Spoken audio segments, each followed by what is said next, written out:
Camera rolling. And we're ready. You ready? All right. All right.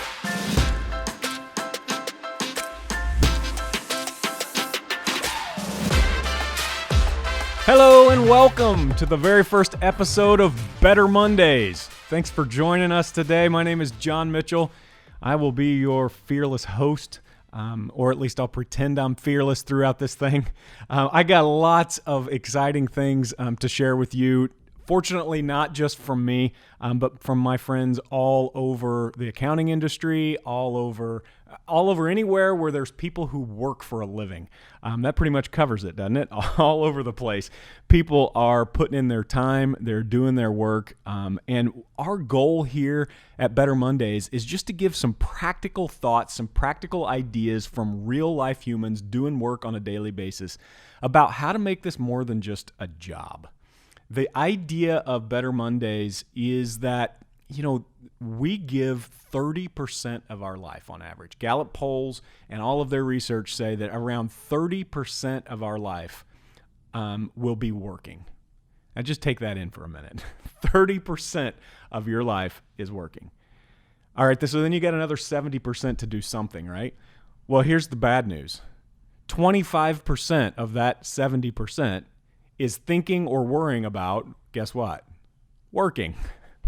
So I'm not a math guy. I'm talking to a lot of accountants out there and a lot of people who probably are, but I know that's more than half of your life you're going to spend doing this thing. And you have a choice. You've known it since you were little. You've had a choice.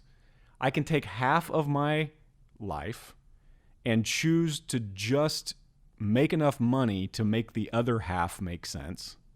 Or you've seen it. Maybe you've had a job like this. Maybe you have one now at times. Maybe you've never really had a job, but you've seen people who have, who feel like they're actually living and working at the same time. Like somehow they've figured out how to make the other 50% of their life more than a paycheck. So here's what we believe at Better Mondays. We believe that it's not magic. It's not luck. That people find this in their lives, and that there are practical ways of actually taking the time that you spend at work and adding it to your life instead of just using it as a way to get to the weekends.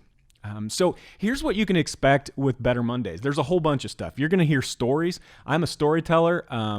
In a lot of different ways. My background is in preaching. I no longer preach, but, at least I no longer preach in a church. Listen to this podcast, you may disagree with me, but I still have this passion for helping people get from where they are right now to something that they think they want to be, whether it's a different kind of life, a different kind of attitude, a different kind of way of seeing things, whatever it is, being able to help them and inspire them to practically think about ways of improving themselves. And so that's where my passion comes from, and I don't think that there's any better way to inspire people than with real life stories. So you're going to hear stories from my own life. You're going to hear stories from people out in work land. I don't know what else to call it, but you know what it feels like when you're driving on the way to work. When you're on your way to work in the morning and you pull up to a stoplight and you look to your left and there's somebody on their way to work looking like a zombie, and you look to the right and there's somebody on their way to work looking like a zombie, and you feel like, what are we all doing here? Well, we're doing something really specific. We're doing something that our forefathers did, and their forefathers did. We're maybe doing it in a different way, but if we're not careful, we just follow the herd. And part of what you're going to hear is people who feel like you do.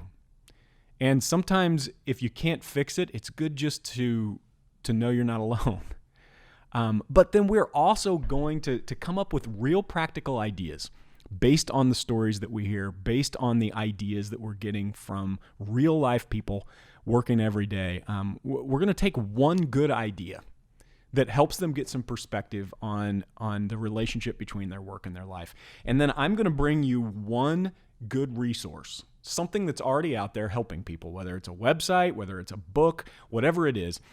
So you're going to hear a story from somebody, you're going to hear a practical idea from the way they deal with work in their life, and then you're going to hear one single tool, something you could use today. And here's the hope.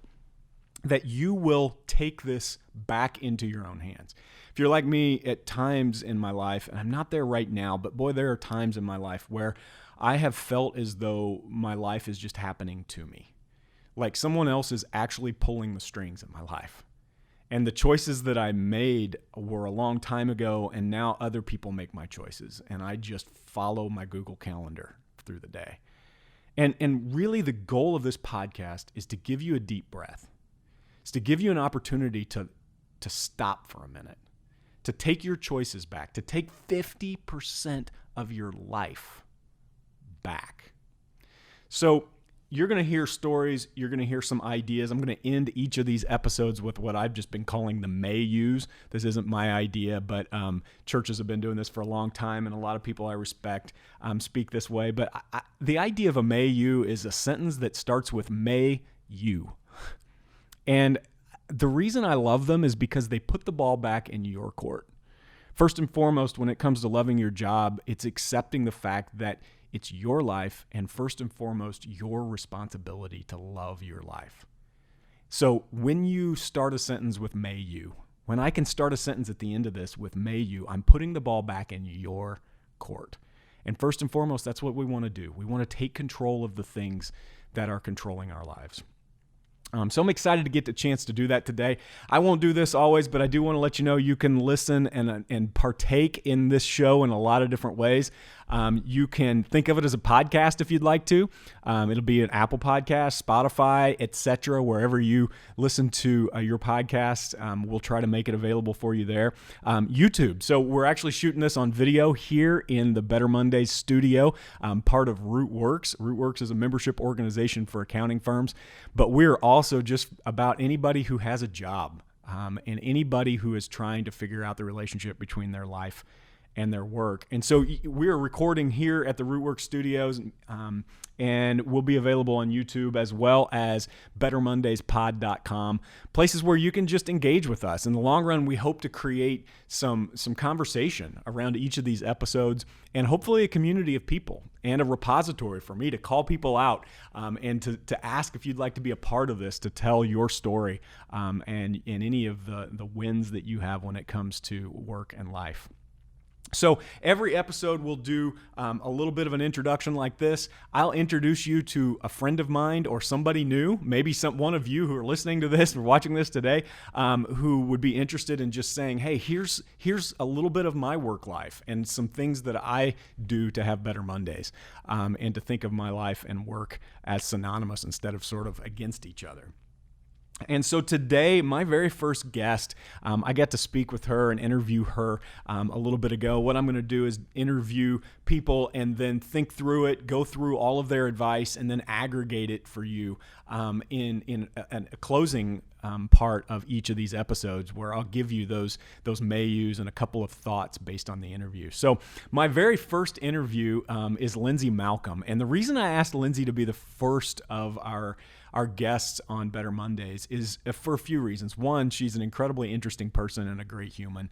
And she has a great story about work and the evolution of going from sort of that zombie work to work that's a part of her life. But the other reason is that she is heavy behind the scenes helping me pull together Better Mondays. We all care deeply about the human beings behind the work that is going on in America right now, and about helping them consolidate the time they spend at work with the time that they live their lives and not think of them as two separate things. So Lindsay is a part deeply of this show, as well as Jeff. Jeff's behind the camera, behind the microphone, always in the background, but forever a major part of what we're doing at Better Mondays. You'll hear me reference him a couple times, but Jeff and Lindsay especially, and of course all my friends here at RootWorks, just trying to give accounting firms a way to make improvement inside their firm on a regular basis. But today, I want to introduce you to Lindsay. Lindsay is part of the RootWorks team and part of the Better Mondays show. And she's going to give you just a little perspective on her life and her job that kind of make her felt like a zombie for a while. Check this out. Hey, I'm excited to welcome our first guest on Better Mondays, my good friend, Lindsay Malcolm. Lindsay, how are you? I'm good, John. I'm so happy to be here. So excited. Lindsay's in Michigan. We work together a lot. We thought since this is the first episode, I would kind of keep it safe with a good friend, and we can go through the technical stuff together. And Lindsay and I get a chance to work together on a regular basis. Lindsay's in Michigan. She is the Education Services Director at Rootworks. We both work. Trainer. She is Lindsay is the Education Services Trainer, which the funny thing is, director, trainer, none of it really explains what you do. What you really are is just a really good human being. And I'm excited to get a chance to talk to you today, to introduce you to our audience. The thing about this is, Lindsay and I have been working through this for a long time. The Better Mondays podcast is a labor of love for us. And we are excited to kind of work on this together. And it's perfect that you're the first guest. So, well, thank you. I'm so happy about it. So I was telling you just a little bit earlier, and I'm so excited about watching my kids grow up and learn about work and learn about how to get perspective on the day in, day out routines in their life and how to make it a part of their life. Last night I was on the way home from baseball with Reese. He just loves baseball and he had a great night, but the baseball field is close to the school. And we were passing the roundabout that we normally take to the school, and he just did this like familiar when we went around the roundabout. And I was like a grown-up would do, when they have to go to work the next day. And I said, "Buddy, what was that?" And he goes, "Well, I was just looking at the school, and that's where I go to have a soulless body and go from class to class." I was like, "What?" He's 12 years old, and he has this feeling that on Monday through Friday, sometimes he's just a zombie. And that's part of why we're creating this opportunity for people, is to share in some of that together and to share ideas for how to get perspective on that. So, I mean, you obviously love your job now at Rootworks. I'm sure it's on and off, just like all jobs. But tell me a little bit about a time in your life, and you can get as personal as you want to get, but a time in your life where maybe you had that same feeling Reese had, where you were going around the roundabout and went, about work. Oh, yeah. Well, as you were talking about that, it's so funny because when I think about a time in my life when I dreaded going to work, and it was for a multitude of reasons, but I was a teacher for 10 years and I was a middle school teacher. I loved being a teacher for 7 of the 10 years. Loved it. But as things never really evolved into, I think, what I thought that they would be, as far as being able to grow and explore and, be creative as a teacher, things just kind of changed. And middle school's tough. Reese knows. He does. But, he's not the only soulless body walking around the hallways. Yeah. Well, maybe he's like that because he has teachers who feel the same way and they need to get out of that, right? Yeah. But I was too young, John, to realize when it was happening. I think it was my first career. It was what I had started right out of college, and it was just it was tough. It was tough. It was the same thing day in and day out. I don't like getting up early, and I had to get up at like 5 o'clock in the morning. And I also didn't like being restrained by bells. I felt like I was just kind of, my creativity was just being dwindled. And that's not to say that the teaching profession has to be that way, right? I mean, this can go in many directions, but that's how I felt. I think teachers are heroes. Yeah. There are times that I feel like I almost kind of failed at that part of my life because but then I think about why I did, and I just wasn't a good teacher anymore. So, I dreaded that. I dreaded waking up at 5 o'clock in the morning on a Monday. I dreaded having to be told I can go to the bathroom or eat lunch when a bell rings. I dreaded not enjoying the people that I worked with. It's tough. Teaching is tough. It's like, hey, does everybody like middle school? Well, if you don't like middle school, you're probably not going to like being a middle school teacher. Some people really do, I think. I loved it. And I loved being in middle school for 3 years. Yeah. So I think, it took a toll. Yeah. So, knowing that, I think this is a shared experience. This is a common thing. And part of why we're doing this is to remind people that, man, you don't have to spend your whole life dreading and thinking about working that way. And so tell me about the antithesis, the time in your life where you felt like life and work coexisted better. And maybe sometime where you just realize that this is part of my life instead of just something that I do to get to the weekend. Yeah. So it is now, for sure. And it's really interesting that I have found a job where I don't have to wake up at 5:00 in the morning if I don't want to. That's a bonus. But I have found a job where I get to connect with people and I get to still teach. I love giving information, whether it's to coworkers, whether it's to our members. It's so fun for me to deliver information and see light bulbs go on. Yeah. And so I'm there right now, and I guess I just happened to stumble upon it. And I remember, John, you telling me the first time that we ever met on Zoom, that I was going to drink the Kool-Aid at Rootworks and just wait. And I'm like, okay, like that. Okay. And it happened. And I found a place where it's not just work, it's life and work. And I tell my husband about things that go on, and he knows every single person at Rootworks without ever having to meet them because I talk about everybody.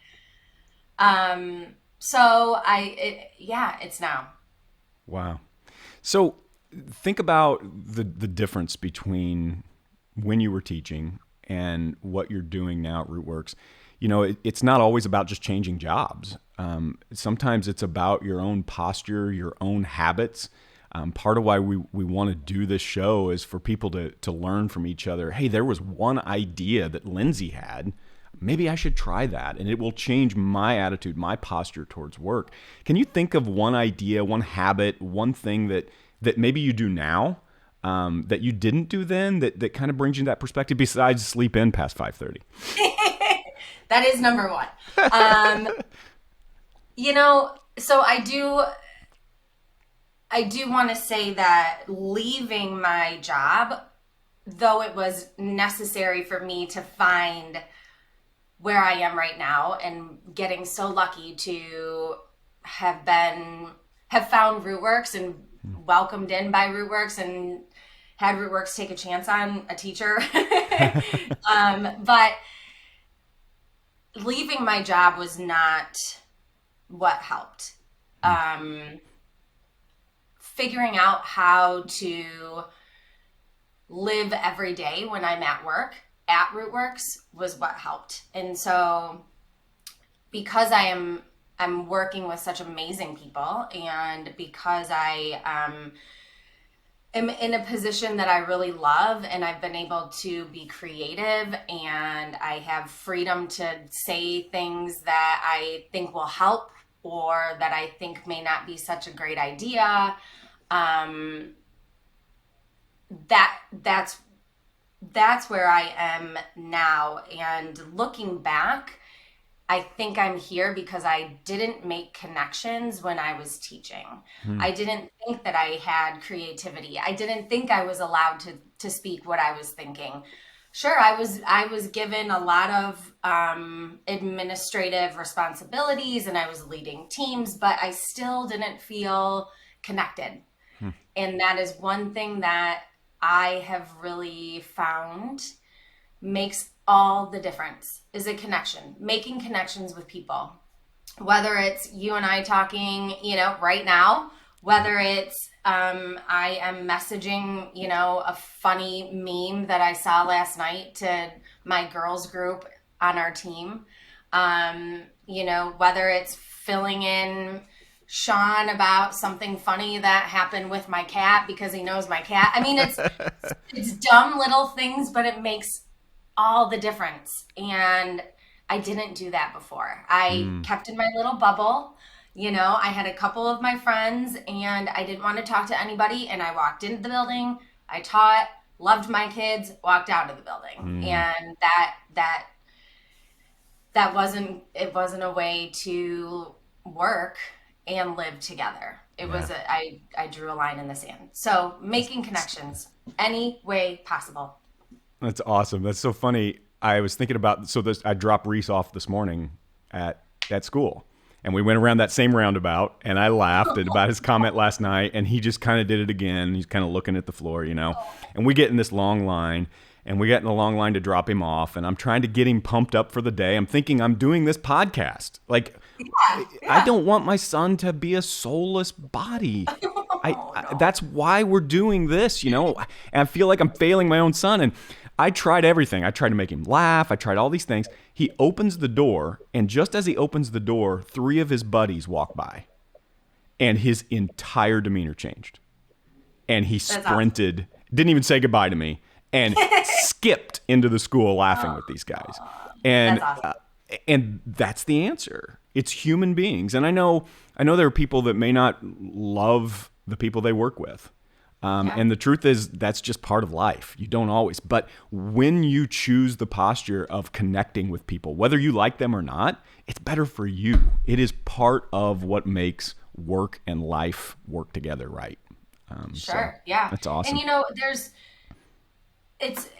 when you say you don't have to like everybody, right? Of course, not everybody likes everybody. But I have found that I've made a switch in my brain with that connection. And if I feel like, that person might not really be somebody I would like normally be comfortable having a one-on-one Zoom call with, or I'm not really sure, it doesn't really seem like our personalities fit. I have made a conscious effort to connect with them, because if I do that, I'm breaking out of the chains that kind of hold my brain, in my own bubble. And it's really, it's hard. It's sometimes really uncomfortable, but when you do it, you feel good when it's over. So, Hey, and even if you don't love the person after it, you still made that connection. That's awesome. I think about you, you're remote there in Michigan. I've only been physically with you a couple times. High-fived you a couple times, and you've been out to my house at the cabin, but most of our life and work together is this, it's over, over a computer. So how do you stay connected? I mean, how do you be intentional like that? I know you've got a Friday habit with the girls. Yes. But how do you talk about that a little bit? It's one of the best. So Anna on our team came up. So right before I started at Rootworks, the girls started this, and there's 4 girls aside from me at the time. 3 girls aside from me at the time on our team. And Hannah's like, hey, Friday mornings, like, let's have coffee together. So my first week at Rootworks on Friday morning at 8:30, I'm like, I have a meeting with the girls. Like, okay, I wonder what it's about. Nope, we're just having coffee and it's girls chat. And Amy's kids come in and we get to see them, and they talk about karate, and then Leah's telling us about a trip, and my husband's popping his head in, and Anna is the one that organized this entire thing, and it's so powerful. There are days that maybe one of us isn't on for the first 10 minutes, but we always are there to say hi and connect, and it's super cool. It's something that we hold near and dear, and we don't let the boys in from our team. We don't want to, discriminate with gender, but it's our girls' time, and it's really important. And I think when we have a couple new team members. Yeah. And so one of them happens to be another girl that has joined the girls chat.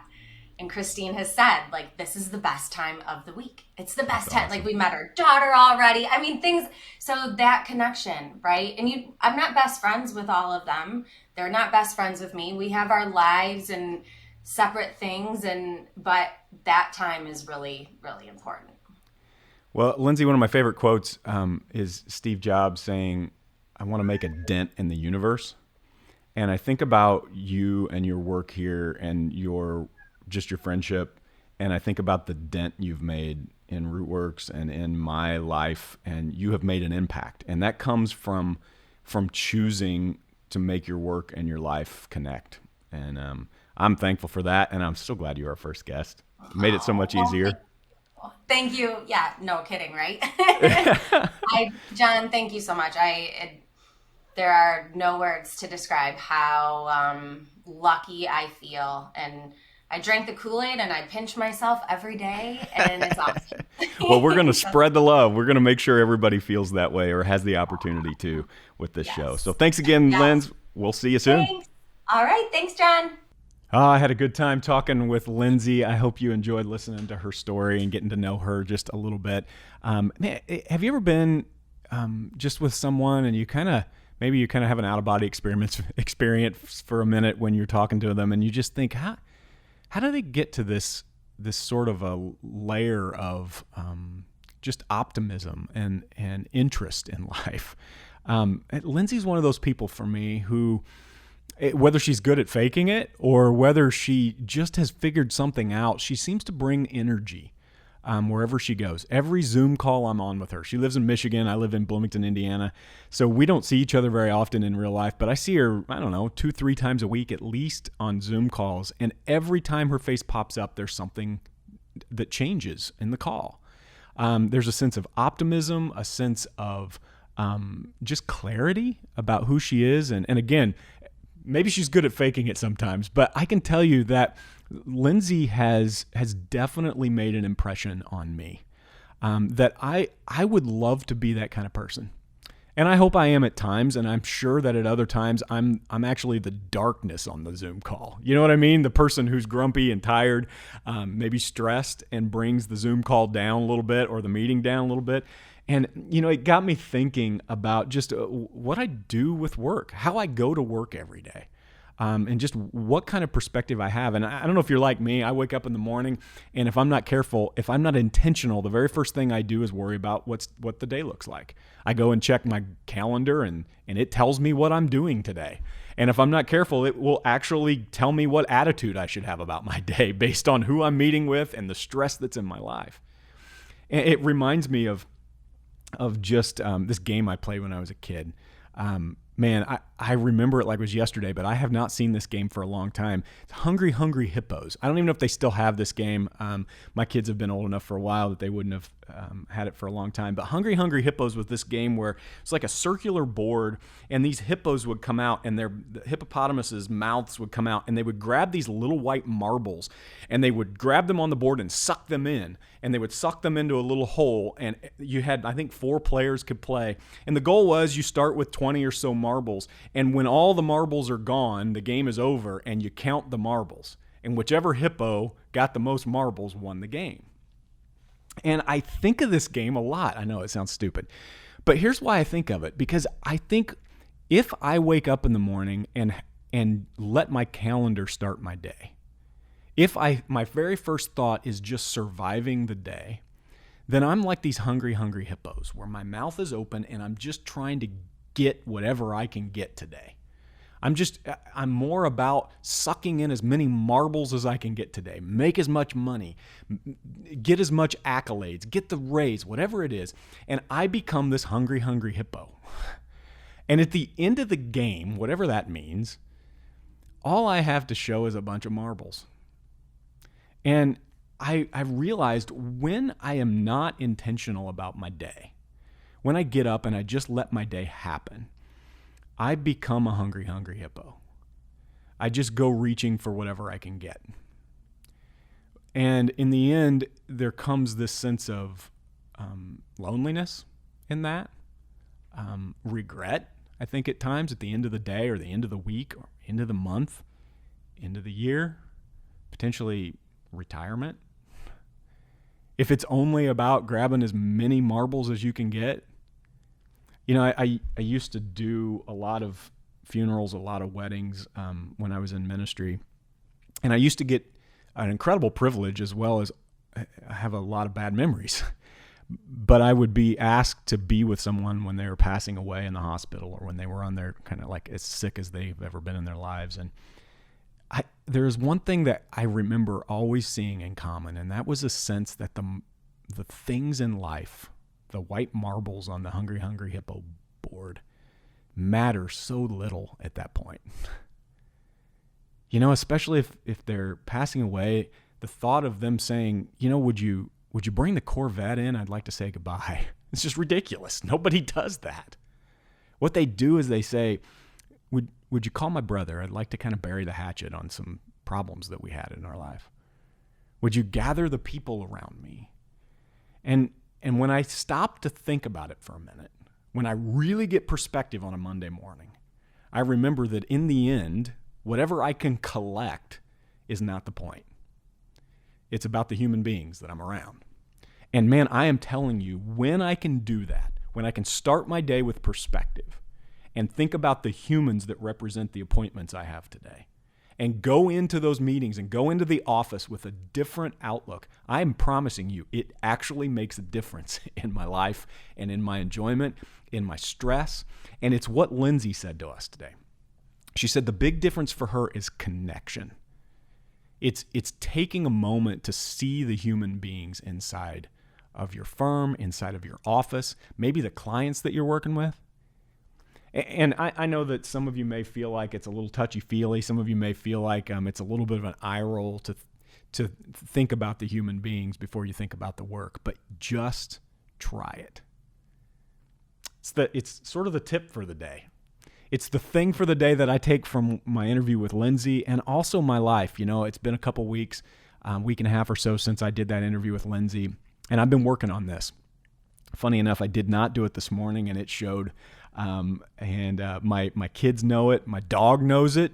If I start the morning letting Google run my life instead of this perspective that people matter more, even my dog cowers in the corner when I walk in the room. And I'm telling you, this is a big difference in your life. There is this concept throughout human history. It's the paradox of giving. And it's something that when I was a kid, my parents told me, and I thought it was just about faith or religion or the right thing to do in life. But the paradox of giving is this human understanding that when we get up with a posture that we can use the day to give something instead of just collect stuff, it does something real to us as people. And if you haven't tried it, or if you think of this as sort of a touchy-feely idea, I'm just telling you, just try it. When you give something, instead of just being about getting something, it changes your posture towards everything you're doing that day and that moment. And it creates this sense of perspective on whatever you're doing. So if you're listening to this today, I don't really care what you're doing for a living. I don't know how you make your job, your life, and your money. But when you choose the paradox of giving, when you choose to not be just another hungry, hungry hippo on the board sucking in marbles, but instead to figure out what you can contribute to a conversation, how you can make connection to maybe other people who feel disconnected, then it brings something back to you that doesn't make sense until you do it. And so that's a challenge for you. Our big takeaway from Lindsay, I think, is that we need to be connected. And that's the way she said it. But when I think about Lindsay, I think about her starting her calls and her conversations with me by giving. She wants to know how things are in my life. She wants to connect with me on a human-to-human level. And I'm just saying, what would it look like if you went into work today and you intentionally connected with someone? You got out of yourself for a minute. Maybe maybe it's awkward. Maybe you're grumpy, whatever it is. You got out of yourself for a minute and you just said, I am going to intentionally connect with this person today. I'm going to ask them about something they care about. You don't have to care about it. I'm going to invite them to go to lunch with me. That might be a step down the road sometime. But find a way to step out of yourself and to make connection and see if that works for you today. The thing about this podcast is we're going to throw a whole bunch of ideas out there, one every episode. an idea that maybe you hadn't thought of before, an idea that maybe you have tried and you haven't tried it for a while, and maybe an idea that you would think of as kind of hokey or cheesy, but you haven't tried it. I'm going to ask you to try it. Just try it. Find one opportunity this week. And then my tool of the week this week, my habit tip of the week, we're trying to create a habit of this. I think about the health of the way I see my job, and I think of it like the way I think of my physical health, that I need to create habits, that I can't just, put a Band-Aid on this and do an idea for a week and then forget about it. It has to become a habit in my life. So one of the things that's helped me is there's an incredible just a repertoire of resources out on the web. One that I'd like to highlight today is this website called gratefulness.org. I promise I don't even know anybody over there. So I'm not getting any kickbacks from them, no relationship over there. All I know is there is some religious connotation to some of the things that they do. But the truth is they just have these tips to make me remember how grateful I should be. And that's been a great way to start my day and to get me thinking more about the people in my life than the stuff.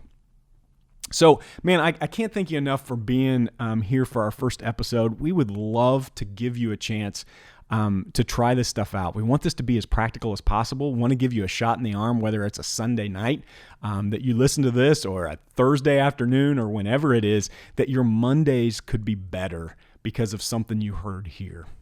So I'm going to end today with the may yous, and I'm going to start with the idea of taking responsibility on your own. May you have the guts to take responsibility for your own happiness. May you be proactive in creating one small way of connecting with the humans you work with. May you choose today, like Lindsay said, like we talked about, to make a dent in the universe.